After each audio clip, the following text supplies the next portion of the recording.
Krishna delta రైతులు సచివాలయంలో ముఖ్యమంత్రిని కలిశారు. సాగునీరు అందించినందుకు ప్రత్యేక కృతజ్ఞతలు తెలిపారు. ఈ సందర్భంగా సీఎం మాట్లాడుతున్నారు. ప్రత్యక్ష ప్రసారం ద్వారా చూద్దాం. ఈరోజు రాక్షసుల కంటే హీనంగా పట్టిసీమ వచ్చేది. ఆ వైఎస్ఆర్ కాంగ్రెస్ నాయకులు నేరుగా పోయి వ్యతిరేకించడం కాదు, అక్కడికి పోయారు, రైతులు రెచ్చగొట్టారు. నీళ్లన్నీ వెళ్ళిపోతున్నాయని చెప్పి ఆడపై రెచ్చగొడితే వాళ్ళు కూడా అనుమానం వచ్చింది, సీఎం గారు ఏమైనా తొందరపడుతున్నారు అని. కాదని నేను పిలిపించి చెప్పి నచ్చ చెప్తే వాళ్ళు ఒప్పుకున్నారు. వాళ్ళకి నష్టం రాలేదు. దానిపైన కూడా నేను భయపడ్డాను. ఈ సంవత్సరం నీళ్లు తక్కువ వచ్చాయి.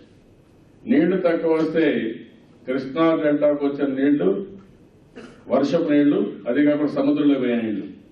ఆ తర్వాత ఈడు తగ్గింది, కాలంలో తగ్గిపోతే దానికి కూడా ఈయన తీసుకువెళ్లిపోయాడు కాబట్టి నీళ్లు ఇప్పుడు నీళ్లు రావడం లేదు అని వక్రీకరిస్తే సీలేరు నుంచి నీళ్లు తీసుకొచ్చి అక్కడ కూడా ఒక్క ఎకరా ఎండిపోకుండా పూర్తిగా పంటగా పడాం కాబట్టి వాళ్ళతో ఒక విశ్వాసం వచ్చింది. కంట్రీలోని రోజు బెస్ట్ వాటర్ మేనేజ్మెంట్ కింద అవార్డు ఇచ్చే పరిస్థితికి వచ్చారు. ఆ తర్వాత మీరు చూస్తే కోర్టు పోయారు పట్టిసీమ మీద. అది అయిన తర్వాత ఇటీవల గోదావరి పైన కోర్టుకు వెళ్లారు, రైతులను రెచ్చగొట్టారు. మొన్నే ట్రిబ్యునల్కి వెళ్లారు, ల్యాండ్ అయితే గ్రీన్ నేషనల్ గ్రీన్ ట్రిబ్యునల్కి వెళ్లారు. ఎన్ని చేయాలని అన్ని చేశారు. కడారు నేను పులివెందులకు నీళ్లు ఇస్తానంటే గాలేరు దగ్గరికి వెళ్ళాలంటే అది కూడా జరగనీయకుండా అడ్డం పడితే నేను చెప్పాను. ఒక ఎమ్మెల్యే ఆయన వాళ్ళ పబ్లిక్ అకౌంట్స్ కమిటీ చైర్మన్, పార్టీలో ఒక అపోజిషన్కి ఇస్తాం, అతను కావాలని అడ్డం పెడితే నేను చెప్పా పోలీసులకి, రాజేంద్ర రెడ్డి, నేను క్లియర్ గా చెప్పి ఎట్టే పరిస్థితులు ఉపేక్షించే పరిస్థితి లేదు. అడ్డం పడితే మీరు ముందు కంప్లీట్ చేయని పని, వాళ్ళు అడ్డం వస్తే నేను చూసుకుంటానంటే మళ్ళీ తగ్గారు. ఇలాంటివి మీరు కూడా ఇక్కడ చూశారు. ఏదైతే పట్టిసీమ రావాలంటే ఆ రైతులందరినీ తమరుపంతా 8 సంవత్సరాలు కోర్టుకు పోయిన భూమిని ఆ రైతులు కూడా లాయర్లు అయితే రైతుల ఇంట్రెస్ట్ కాదు, లాయర్ ఇంట్రెస్ట్. ఎన్ని వాయిదాలు ఎక్కువ అంత ఎక్కువ డబ్బులు వస్తారు. వాళ్ళు ఎంత ధీమాగా ఉన్నారంటే ఇది ఎవడు వికెట్ చూపించలేడు, ఎట్లా వికెట్ చూపిస్తారు చూస్తామంటే నేను వార్నింగ్ ఇచ్చేకి నేను ఒక స్టేజ్ అయితే కోప్పడ్డాను. మీరు ఈ మారిగైతే ప్రభుత్వ సహకారం మీకు ఉండదని చెప్పారు. మీరు సహకరించకపోతే నేను సహకరించాలి మీకంటే అప్పుడు తగ్గారు, వచ్చారు, పూర్తిగా సహకరించారు. వాళ్ళు కూడా మంచి ప్యాకేజ్ ఇచ్చాం, ప్రాజెక్టు పూర్తి చేశాం. ఇది నేను మిమ్మల్ని కోరేది ఏంటంటే మీరే కాదు రాష్ట్రంలో అందరూ. నిన్న ఫస్ట్ టైం గోదావరి పుష్కరాల్లో నేను ఒక సంకల్పం చేశాను. ఆ సంకల్పం గోదావరి తల్లిని ప్రార్థించాను, రాష్ట్రాన్ని చల్లగా చూడమని. సంవత్సరంలో పట్టిసీమ పూర్తి చేశాం, కృష్ణా పుష్కరాలు చేశాం, కృష్ణా నదికి పూజలు చేశాం. ఒక పవిత్ర సంఘం వచ్చేది, రెండు కలిశాయి. పవిత్ర సంఘం ఏర్పాటు చేసుకుని ఆ రోజు నేను కోరింది రాష్ట్రాన్ని చల్లగా చూడమని. అందుకే అప్పటి నుంచి కష్టపడ్డాం. పోలవరం కూడా ఇది చేశాం. ఇప్పుడు కాంక్రీట్ అనేది ఒక మలుపు. ఇప్పుడు ఇది చాలా స్పీడ్గా పనులు వెళ్తాయి. ఇవన్నీ వెళితే 2018కి గ్రావిటీతో కంపల్సరీగా నీళ్లు, గోదావరి నీళ్లు కృష్ణా డెల్టాకు రావాలి. కృష్ణా డెల్టా నుంచి పైన వాడుకునేది కూడా అవకాశం ఉన్నంత వాడుకుంటాం. అది పూర్తి అవ్వాలని కోరుకుంటూ 2019కి ప్రాజెక్టే పూర్తి అవుతుంది. ఇక్కడ రైతాంగా నేను ఒకటే మిమ్మల్ని కోరుతున్నా, నీళ్లు ఉన్నప్పుడు దాని విలువ తెలియదు, నీళ్లు లేనప్పుడే దాని విలువ తెలుస్తుంది. ఆ సందర్భంగా నేను మిమ్మల్ని అందరినీ కోరేది, రేపు రాబోయే రోజులు నీళ్లు వచ్చినా ఎక్కడికక్కడ భూగర్భ జలాలు పెంచుకోవడం, వర్షపు నీరుని భూగర్భ జలాలుగా మార్చుకోవడం, అదే మరిగా నదులు అనుసంధానం చేసుకుని భవిష్యత్తులో ఎక్కడా నీటి ఎద్దడి లేకుండా చేసుకోవాల్సిన అవసరం ఉంది. నేను ఒక నూతనమైన కాన్సెప్ట్ ఒకటి ఇచ్చాను. ఈరోజు దేశంలో మీరు చూస్తే కరెంటు డిఫరెంట్ రాష్ట్రాల్లో ఉత్పత్తి అవుతుంది. మనకు విజయవాడలో ఉత్పత్తి అవుతుంది, విశాఖపట్నం, నాగార్ సాగర్, లేవంటే ముద్దనూరు, కడపలో చిన్న చిన్న ప్లాంట్లు చూస్తే మీ ఊర్లో ఎక్కడన్నా ఉంటే ఒక సోలార్ కానీ ఇప్పుడు పోలవరం కాలువ పైన సోలార్ పెట్టాం. అనంతపురం ఏరియాలో విండ్ వస్తుంది. ఇలాంటివి కూడా బయోమాస్ ప్లాంట్ చిన్న వస్తూ ఉంటాయి. ఇదంతా కూడా ఏ విధంగా కరెంట్ వస్తుందంటే 400 kVA లైన్లు, పెద్ద పెద్ద లైన్లు, అక్కడి నుంచి చిన్న లైన్లు ఫీడర్ వరకు వస్తుంది.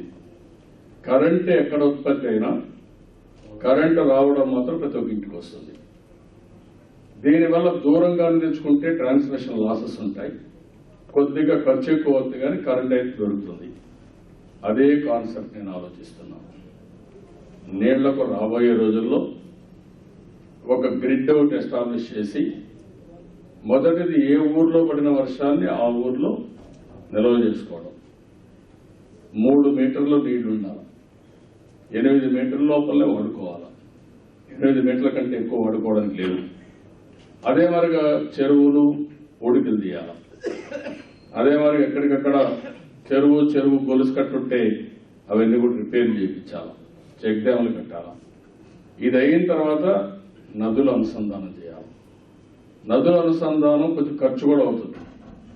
ఎందుకంటే ఒక కాలువ దవ్వడమే కాకుండా లిఫ్ట్ ఇరిగేషన్లో పెడితే కరెంటు కూడా అవుతుంది. నదుల అనుసంధానం చేయాలి. నీళ్లు కంపల్సరీ, నీళ్లు ఉండాలి, నీటి భద్రత ఉండాలి. తాగడానికి, వ్యవసాయానికి, ఇండస్ట్రీకి, పశువులకి నీళ్లు ఉండాలి. దీన్ని ఒక నెట్వర్క్ చేస్తున్నాం. ఇది కానీ మనం పోలవరంతో ఈ కళ సాధ్యమవుతుంది. మళ్ళా పోలవరం వచ్చింది కానీ మేము సముద్రం నీళ్లు వదిలిపెడతామంటే మాత్రం అది మంచిది కాదు. మీకు కూడా ఆ విషయం మీరు గుర్తుపెట్టుకోవాల్సిన అవసరం ఉంది. ఈ నీళ్లు ఆణిముత్యాల వారుగా వాడుకొని సమర్థవంతంగా ఉపయోగించుకుంటే మనకు ఇబ్బందులు రావు.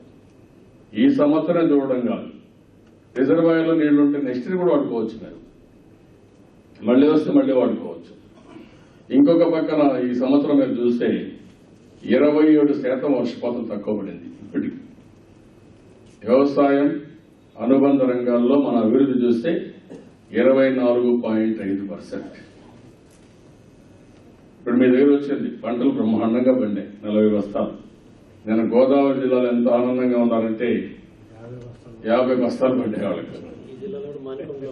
మార్కొండలో పండాయి. అంటే దానికి కూడా నేను ఏం ఆలోచిస్తున్నానంటే, ఒకటి నీళ్లు ఇవ్వడమే కాదు, నీళ్ని సరిగా వాడుకోవడం. రెండోది మీరు చూస్తే మైక్రో న్యూట్రియంట్స్ అన్ని బ్యాలెన్స్ చేయడం, బెస్ట్ ప్రాక్టీస్ ఇవ్వడం. ఒకసారి మనకు తెలియకుండా తలనొప్పి వస్తుంది అంటే మలేరియా జ్వరం వస్తుంది. ఎందుకు మలేరియా జ్వరం వచ్చింది? ఒక మస్కిటో కుడితే, దోమలు కుడితాయి. మీ ఆరోగ్యం బాగాలేకపోతే దానికి కూడా కారణం మీకు తినే తిండి లోపభూయిష్టంగా ఉండడం, లేకపోతే దానికి కారణం ఉంటుంది. భూమి కూడా అంతే. మనిషి ఎట్లయితే ప్రవర్తిస్తారో భూమి కూడా అట్లా ప్రవర్తిస్తుంది. మైక్రో న్యూట్రియంట్స్ బాగుంటే ఈల్డ్ బాగా వస్తుంది. సకాలానికి వేసి పంట వేస్తే కరెక్ట్ టైంకి తీసుకొస్తే మంచి ఈల్డ్ వస్తుంది. మీరు కూడా రాత్రంతా మేలుకుంటే తెల్లారితో పనిచేయమంటే పనిచేయదు. భూమి కూడా అంతే. దీన్ని సైంటిఫిక్ గా కాపాడుకోగలిగితే మాత్రం మనకు అనుకోని ఫలితాలు, ఊహించిన ఫలితాలు వచ్చే అవకాశం ఉంటుంది. దానికోసమే నేను ఇవన్నీ పెట్టాను. ఈ రోజు నా ఆలోచన ఒకటి, ఏ రంగంలో కూడా మొదటిసారిగా భారతదేశం నెంబర్ 1గా మనం ఉండాలి. ఆ తర్వాత ప్రపంచంలోనే నెంబర్ 1గా ఆంధ్రప్రదేశ్ ఉండాలనేది నా కోరిక. ఇది సాధ్యం, అసాధ్యం కాదు. ఈరోజు టెక్నాలజీ అంతా వచ్చేసింది. మీ ఇంటి ముందర వీధి దీపం వెలుగుతుందా లేదా నా ఆఫీస్ నుంచి నేను చూస్తాను.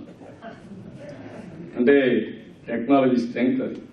మీ ఊర్లో ఎంత గ్రౌండ్ వాటర్ ఉందో కంట్రోల్ రూమ్ నుంచి చూసే అవకాశం ఉంది. మీ ఊర్లో ఎంత వర్షం పడిందో కంట్రోల్ రూమ్ నుంచి చూస్తాం. ఇప్పుడు మీ ఊర్లో ఎక్కడన్నా కానీ పిడుగు పడితే అది కూడా అర్ధగంట ముందే కనుక్కొని మళ్ళా మీకు ఇన్ఫర్మేషన్ ఇచ్చి ఎక్కడ పడుతుందో అక్కడ మనుషులు లేకుండా చేద్దామని చూస్తున్నా, ప్రాణ నష్టాలు లేకుండా.